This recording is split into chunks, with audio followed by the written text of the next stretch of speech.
ಈ ಭೂಮಿಕಾ ಎಷ್ಟು ಧೈರ್ಯ ಇದೆ ನಿನ್ಮೈ ಮುಡ್ತಾಳ ಮಾಮವಳು. ತಪ್ಪು. ಇಷ್ಟು ದಿನ ಅವಳನ್ನ ಬದುಕಕ್ ಬಿಟ್ಟಿದ್ದೆ ತಪ್ಪಾಯ್ತು. ಇಷ್ಟೊಂದು ಹೆಚ್ಕೊಂಡಿದ್ದಾಳ ಅವಳು. ಕಾಣಿಸ್ತೀನಿ ಇವತ್ತೇ ಅವಳಿಗೊಂದು ಗತಿ ಕಾಣಿಸ್ತೀನಿ ನಾನು.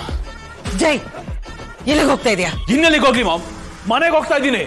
ಮನೆಗೆ ನುಗ್ಗಿ ಹೊಡಿತೀನಿ ಅವಳಿಗೆ. ನಿನಗೆ ಹೊಡಿತಾಳ ಅವಳು? ಜೈ, ನಾನು ಅದನ್ನ ಮರೆಯಕ್ ನೋಡ್ತಾ ಇದ್ದೀನಿ. ಪದೇ ಪದೇ ಅದನ್ನೇ ಹೇಳಿ ನೆನಪು ಮಾಡಿಸ್ಬೇಡ. ಇಲ್ಲ ಮಾಮ್, ಇಷ್ಟೆಲ್ಲ ಆದ್ಮೇಲೆ ನಾನಂತೂ ಸುಮ್ಮನೆ ಇರೋದಿಲ್ಲ, ಇರಬಾರ್ದು. ನಾನು ಹೇಳ್ತಾ ಇದ್ದೀನಲ್ಲ, ಸುಮ್ಮನೆ ಇರು. ಅವಳು ನನ್ನ ಬೇಟೆ. ಅವಳನ್ನ ನಾನು ನೋಡ್ಕೋತೀನಿ. ನನ್ನ ಮೇಲೆ ಕೈ ಮಾಡಿದ್ಲಲ್ಲ, ತಪ್ಪು ಮಾಡ್ಬಿಟ್ಲು. ತುಂಬಾ ದೊಡ್ಡ ತಪ್ಪು ಮಾಡ್ಬಿಟ್ಲು. ಅವಳು ಮಾಡಿದ್ದು ಎಷ್ಟು ದೊಡ್ಡ ತಪ್ಪು ಅಂತ ಅವಳಿಗೆ ನಾನು ಅರ್ಥ ಮಾಡಿಸ್ತೀನಿ.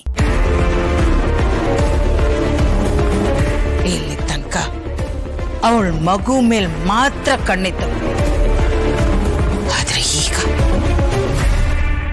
ಎಲ್ಲರ ಮೇಲೂ ಒಂದು ಕಣ್ಣಿರತ್ತೆ. ಯಾರನ್ನೂ ಬದುಕೋದಕ್ಕೆ ಬಿಡೋದಿಲ್ಲ.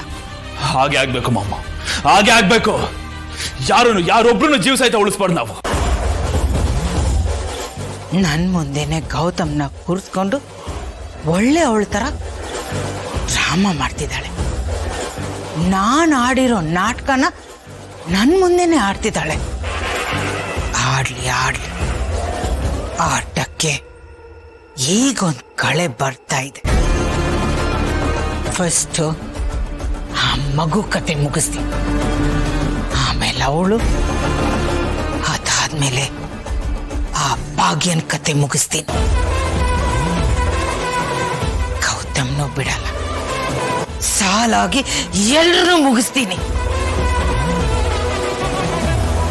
ಒಟ್ನಲ್ಲಿ ನನ್ನ ವಿರುದ್ಧವಾಗಿ ನಿಂತವರು ಯಾರು ಉಳಿಬಾರ್ದು. ಆ ಮನೆ ನಮ್ದು, ನಮ್ಮ ಹಕ್ಕು. ಅಲ್ಲಿ ನಾವು ಮಾತ್ರ ಇರಬೇಕು. ಇದಕ್ಕೆಲ್ಲ ಏನ್ ಮಾಡ್ಬೇಕು ಅಂತ ನನಗ್ ಗೊತ್ತು. ಮಾಡ್ತೀನಿ. ಏನೇ ಇದ್ರೂ ನಾನ್ ನೋಡ್ಕೋತೀನಿ. ಕೋಪದಲ್ಲಿ ಮೂಗ್ ಕುಯ್ಕೊಳ್ಳೋ ಕೆಲಸ ಮಾಡಬೇಡ. ಸರಿ ಆಯ್ತು.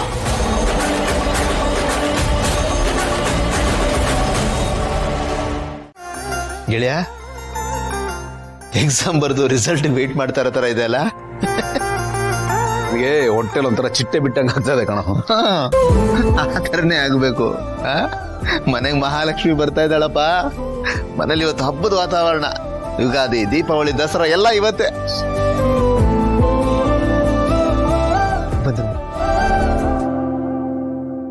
ಪುಟ್ಟ ಸರ್, ಕ್ಷಮಿಸಿ ಸರ್. DNA ಮ್ಯಾಚ್ ಆಗ್ತಿಲ್ಲ ಸರ್.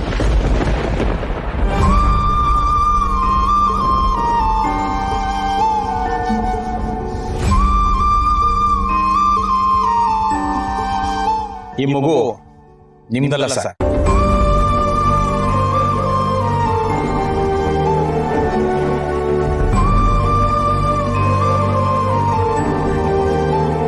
ಸರ್, ಏನ್ ಹೇಳ್ತಾ ಇದ್ದೀರಾ? ಕರೆಕ್ಟ್ ಆಗಿ ಚೆಕ್ ಮಾಡಿದ್ದೀರಾ ತಾನೆ? ಸರ್, ಇದ್ರಲ್ಲೆಲ್ಲ ವ್ಯತ್ಯಾಸ ಆಗಲ್ಲ ಸರ್. ಪಕ್ಕಾ ಪ್ರೊಫೆಷನಲ್ಸೇ ಚೆಕ್ ಮಾಡಿರ್ತಾರೆ.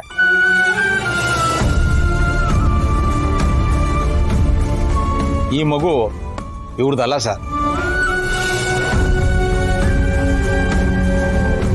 ಸರ್, ನಾವು ಮೊದಲೇ ಅನ್ಕೊಂಡಾಗೆ ಈ ಮಗು ಬೇರೆ ಯಾರೋ ಬಿಟ್ಟೋಗಿರೋದು ಸರ್.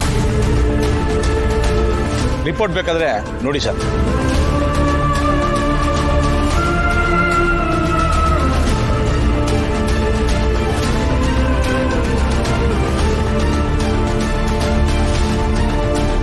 ಸರ್, ಪ್ಲೀಸ್ ನೀವು ಅಪ್ಸೆಟ್ ಆಗಬೇಡಿ.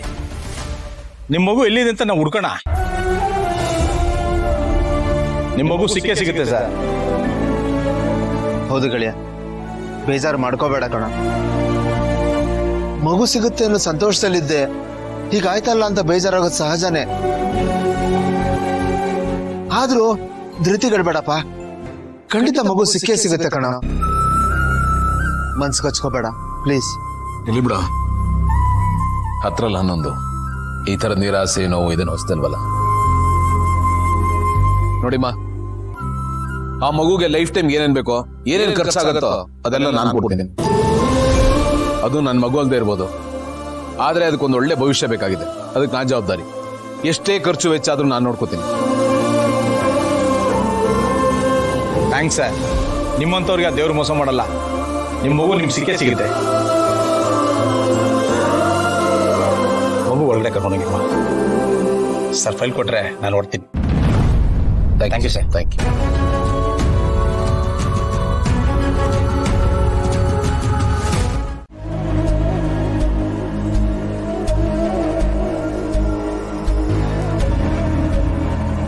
ಅತ್ತೆ, ಯಾಕೆ ಡಲ್ ಆಗಿದ್ದೀರಾ? ಡಲ್ ಇಲ್ಲ ಕಂದ, ಸಿಟ್ಟು ಬರ್ತಾ ಇದೆ ನನಗೆ. ಸಿಟ್ಟ? ಏಕೆ? ನಿಮ್ಮ ಮಾವನ ಮೇಲೆ ಅವ್ರಿಗೇನಾದರೂ ಪರಿಜ್ಞಾನ ಇದೆಯಾ?